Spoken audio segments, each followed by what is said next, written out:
안녕하세요. 정성호TV의 정성호입니다. 오늘은 부동산 시장에 대해서 언급하겠습니다. 부동산 시장이 앞으로도 2, 3년 동안은 화랑일 것입니다. 근데 부동산 투자는 들어가기가, 즉 싸게 사서 비싸게 팔기가 그리 녹록하지가 않습니다. 또 엉덩이가 좀 무거워야 부동산에서 이익을 낼 수가 있습니다. 저는 주로 가지고 있는 자산이 부동산입니다. 또 회사를 오랫동안 했기 때문에 공장 자체가 부동산이 되었습니다. 그리고 공장을 하면서 회사가 어려워서 빚잔치를 한 것도 역시 부동산을 팔아서 채무를 메꿨습니다. 근데 부동산 투자의 제일 원칙은 뚝심인 것 같습니다. 흔들리지 않는 마음. 역시 주식 투자도 다른 사람 말을 믿거나 뉴스에 흔들리면 결코 성공하기 어렵습니다. 투자는 투기가 아니기 때문에 가급적이면 장기 투자, 가치 투자에 가까워야 된다고 생각합니다. 제가 미국에 있는 친구하고 얘기를 하다 보면 갑자기 2, 3월, 특히 3월, 4월에 부동산 값이 폭등했다는 얘기를 하고 있습니다. 매매가 거의 없고 가격이 천정부지로 올라간다는 얘기입니다.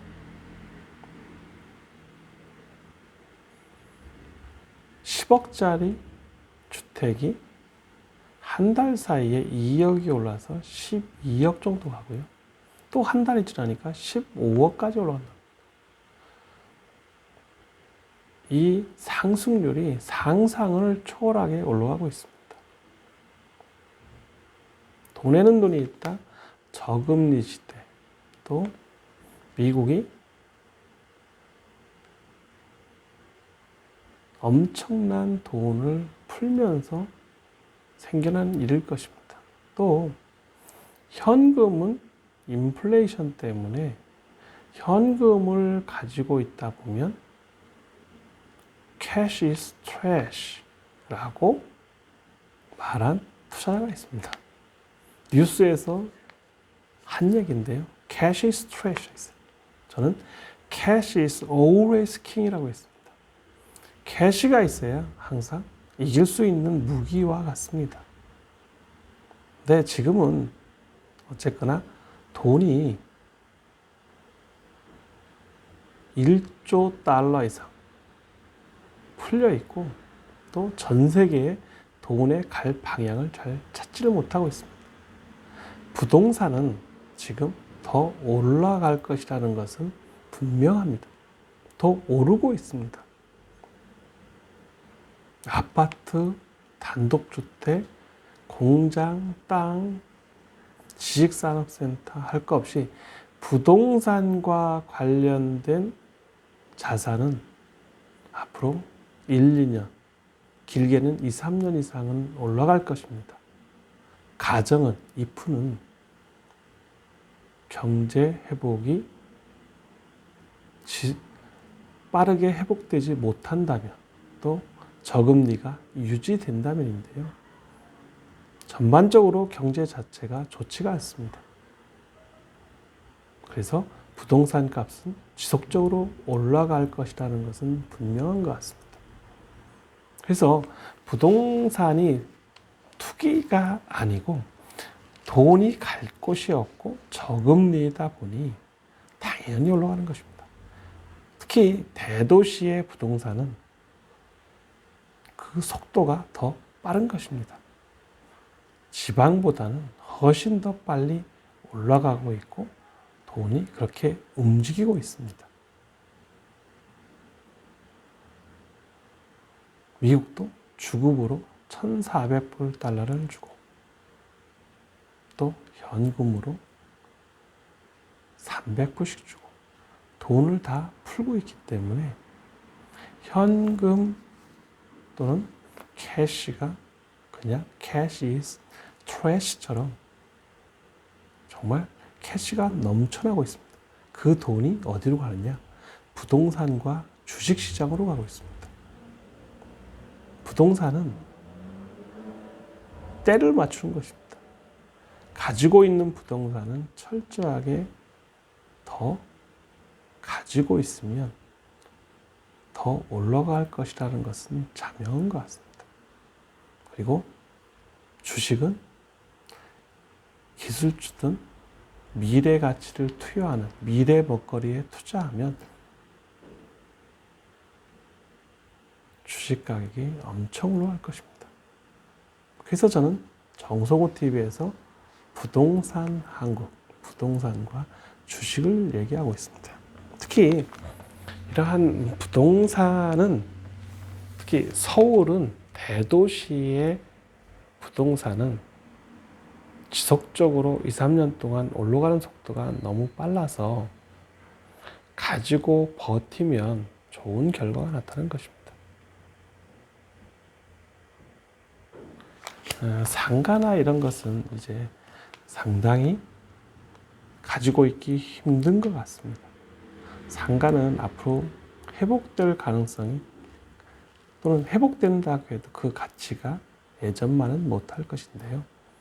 주거로 있거나 아니면 빌딩 같으면 그 활용도만 있다면 부동산 가치는 가격은 더 상승한다라고 말씀드리고 싶고요.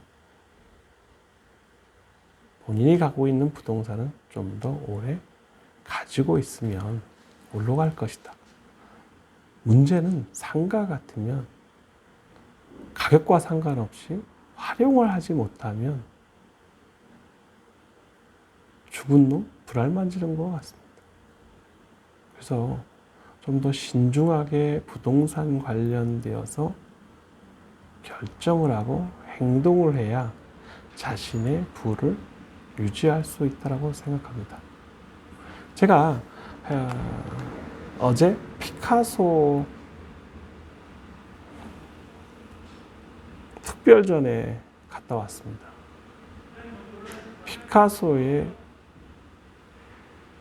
다양한 작품을 보고 왔는데요. 새로운 세상을 본다거나 미래를 본다 해도 다양한 곳에 눈을 뜨지 않으면 보이지 않는 것입니다. 신문도 봐야 되고, 영화도 봐야 되고, 미술관도 가야 되고, 음악회도 가야 되는데 팬데믹에 많이 참여할 수 없다는 것이 단점이지만 부동산 시장을 보는 것 역시 좀 더 신중하게 그리고 매각하는 것은 좀 더 신중하게 해야 된다. 그리고 현금화할 수 있고 투자 가치가 있는 부동산은 좀 더 가지고 있는 것이 훨씬 더 유리하다. 세금을 조금 더 밀리는 한이 있어도 버티는 것이 그 세금을 커버하고도 남을 것입니다. 그런데 부동산 브로커를 통해서 거래를 하는 사람을 보면 대부분 다 자신이 공부하지 않고 남의 머리를 빌리는 사람을 보면 주로 사고가 나는 것을 옆에서 보고 있습니다. 지금 부동산 값이 천정부지로 오르고 있으나 오르는 건 오르지만 또 떨어지는 것도 있다라고 반드시 생각해야 됩니다. 늘 부동산이 오르는 것은 아닙니다. 그러나 엉덩이가 무겁게 차분하게 기다리다 보면 본인에게 그러한 좋은 기회가 오는 것입니다. 그리고 부동산은 정보의 왜곡이 너무도 많습니다. 본인이 직접 확인하고 다니고 전화를 하고 찾아봐야만 실패를 하지 않습니다. 제가 오닉스 지식산업센터 사무실에서 많은 사람을 만나거나 또는 한 사람, 두 사람을 만나거나 한 사람 한 사람의 정보를 들으면서 느끼는 것은 특히 부동산은 늘 얘기합니다. 사기꾼이 너무 많다고 합니다. 제가 생각하기에는 부동산은 정말 공부를 앉아서 좀 더 하고 많은 것을 접하고 그리고 남의 말을 믿지 말고 스스로 해야 된다고 생각합니다. 부동산과 관련된 판단 한번 잘못하면 속된 말로 패가 망신할 수도 있습니다. 그래서 저는 오닉스 지식산업센터에 앉아서 부동산 관련된 정보를 교환하면서 느끼는 것이 더 정말 많습니다. 그리고 제가 유튜브로 하지 못할 얘기들이 너무 많은 것 같습니다. 어쨌거나 부동산에는 너무나 많은 사기꾼도 있고 또 남을 도와주거나 수수료를 먹는다고 해서 상대방에게는 치명적인 손해가 있을 수 있다는 걸 생각합니다. 본인이 공부를 하지 않으면 사고가 크게 날 수 있다는 것을 명심해야 된다고 저는 강조하고 싶습니다. 오늘은 부동산 가격이 지속적으로 오를 것이다 라는 주제로 말씀드렸고요. 제1원칙은 엉덩이가 무거워야 된다. 둘째는 남의 말을 믿지 마라. 셋째는 본인의 지식을 높여서 현장을 가고 현장을 확인해라 라고 마치겠습니다. 감사합니다.